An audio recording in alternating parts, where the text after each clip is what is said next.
legs and hips and body. Don't play with me. Don't play with me. Don't play with me.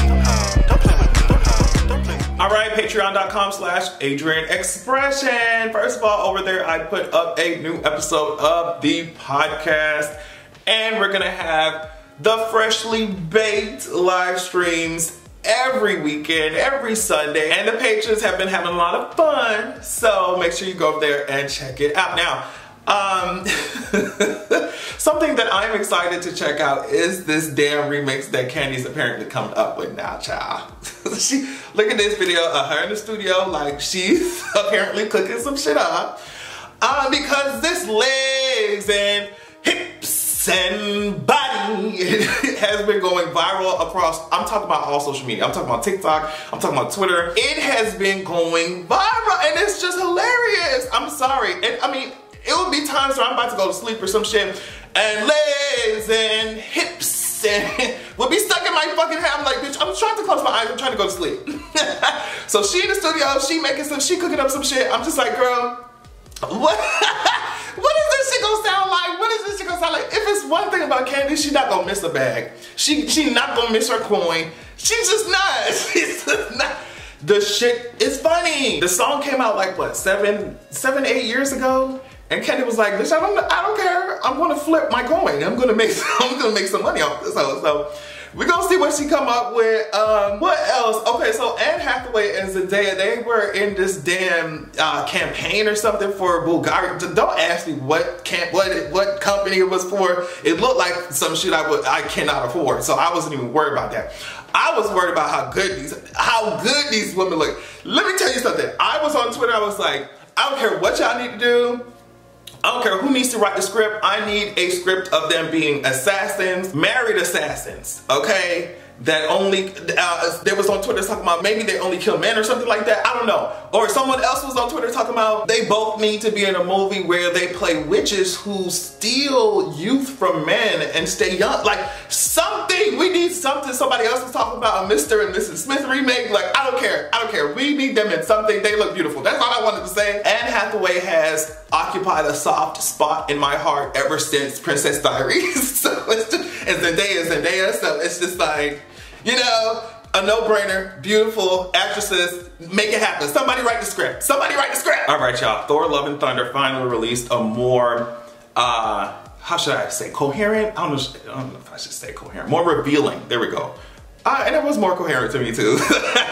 But a more revealing trailer, right? Now, y'all already know I was very excited to see Gorr the God Butcher. If you don't know who Gorr the God Butcher is, and you don't mind spoiling a little bit, I would suggest you look that motherfucker up. Like, he is a cool ass villain. Like, he was in the comics. He's a cool ass villain. The only reason I really know is because I be watching YouTube videos of the comics and stuff. So like I have a little bit of background of the character, but he's cool as hell. And he has cool motivations. Y'all already know I was excited to see how Christian Bale was going to be and look as Gorr. And it already looks crazy. Like, it looks crazy. We also seen Valkyrie using Zeus's damn lightning bolt to fight Gorr the God Butcher. But let me tell you something. That sword also, his sword that he carry around, Gorr the God Butcher, ain't nothing to be fucked with. And that sword also has a lot of history that you should look up if you, like I said, if you don't want to be spoiled on anything, don't look it up. But if you don't mind, like, knowing some history, some background, look up his fucking, the Necro sword, look up his fucking sword, bitch. Just look up that character. Sickening. I'm glad we got to see more of Jane Foster doing her thing. Chris Hemsworth was in the trailer naked as hell. And when I tell you that that's all the marketing that they need, that's all that's required. That's all that's required. I'm going to be sitting and I'm going to be watching it, right? So yeah, I'm glad that trailer came out because it gave more context to the movie, gave more background. We got to see some, like I said, the villain. And he used his fucking powers over like, it looked like an entire planet. I don't know. Either way, I'm ready to get my life. Letitia Wright was, I guess, I don't know if she did something for Variety or something, but they were talking about Black Panther 2 since you already know it's coming out. I think we're probably gonna get a trailer for that as well. I don't want to say soon, but obviously they're gearing up for something, right? But one of the One of the things that Letitia Wright said that kind of caught the attention of a lot of other people was this. Now, okay, they're just talking about honoring Chadwick Boseman in the beginning. So we honored him, Chadwick Boseman, by committing ourselves to the story that he started, the legacy that he started with his franchise. And we just committed every day to working hard, no matter what circumstances we faced. And we faced a lot of circumstances, a lot of difficult situations. But we came together as a team and we poured everything into this movie. So I'm excited for you to see it. Now, I'm excited to see it as well. But a lot of people were pointing to this specific sentence where she said, no matter what circumstances we faced, and we faced a lot of circumstances, a lot of difficult situations. And yeah, people were just like, the difficult situation was you being anti-vaxxer. I was like, damn, y'all drag her, y'all read her. Sorry. Yeah, of course they face, yeah, the cast and crew faced a lot of fucking difficult situations because your ass is going to get fucking vaccinated, but it's okay. It's okay.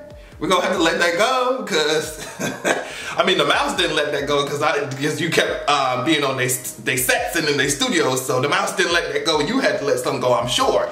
But I'm excited to see what they're gonna do. They keep talking about Namor, who's another villain y'all should look up. I really want to know how they're gonna transition from Chadwick Boseman's Black Panther to a new one. Like, I'm very curious. I think they'll do a good job, especially if you have Ryan Coogler taking care of shit. But obviously, you know, of course, it was more situations than just Letitia Wright. Like, that was a complex, you talk about a main character done like an actor for a main character done passed away. You have to make sure the script makes sense. You also have to make sure the transition between those characters makes sense. You have to make sure the story, the plot is good and is logical. It's just, yeah, it's difficult situations, difficult, complex situations. But I think they'll be okay. I think it'll be okay. You know, we gonna see. We gonna see. We gonna see, but I'm excited. I don't know, like, let me tell you. I said on Twitter, I was like, I live my life bouncing from one Marvel trailer to the other to disassociate from what the fuck is going on in this world, okay? So I'm excited.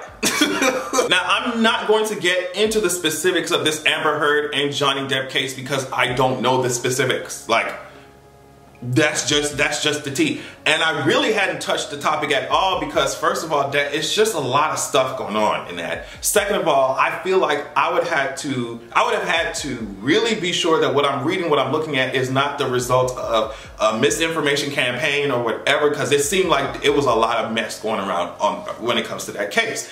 So I just, you know, I don't really talk about that shit. I'm not gonna talk about the specifics. I'm not gonna talk about any of that shit, right? But I am gonna talk about the public's reaction online and in real life to this entire case. This case is about fucking abuse. And you have people, look at this shit. You have people here getting wristbands to go into the fucking courthouse, and it's long ass lines, like it's the fucking club. Now, I understand if you're going to see a court case happen, obviously they're gonna, if wristbands is their fucking system or signing in is their system, then that's their system. So I understand that, but at the same time, it's this weird bitch will get by and say, oh, we turning this legit abuse case into entertainment, into memes, into weird. It's too much. And then so what really topped it off for me is this, because the screenshots that I showed you came from a video of the energy that people had on the line, like they were waiting for the club. Like they're waiting for the club. It's one thing if you're going to see a court case happen, but the way that Johnny Depp had fans in there and stands, I mean, I guess that happens with every celebrity court case or whatever, right? But just the way that people took this shit as entertainment, the way they took this shit, the way they, you know, don't even fact check things, you know, they don't even do actual research. They don't even think about the campaigns, misinformation campaigns that have been going on. And it's just, they just take the shit like it's funny. It don't rub me the right way. It don't. That's all I want to say about the case. The way that people are reacting to it, the way they're acting like it's a fucking PlayStation game, it's a case about fucking abuse. You know, it's just like, if you're gonna talk about it, have an intelligent conversation about it. These motherfuckers acting like they're going to a festival, bitch. It's just weird. Both online and in real life, like I showed you. It's just weird. Like I said, I know that if you go to watch a court case or you go to see what's going on, like obviously you have to stand on the line. Maybe they have different systems for how you get in, for how you put your name down, how you sign in, but it still feels weird. The way people were acting inside the courthouse, the way that people were acting outside of it, the way that people were talking about the case online. It was weird. It's weird to me, and I can't wait for this shit to be over. That's all I'm gonna say. It is a case about abuse. That shit is serious and it's fucking sad. Okay? I think that's all I want to talk about for this video. Thank you all so much for watching. I love y'all so much. Remember to check me out on Patreon at patreon.com/AdrianExpression. And make sure that you also have a good goddamn evening. Just one kiss. I know your nigga wanna take a lot of this. I always got the nigga begging for just one kiss. I know your nigga wanna take a lot of this. I always got the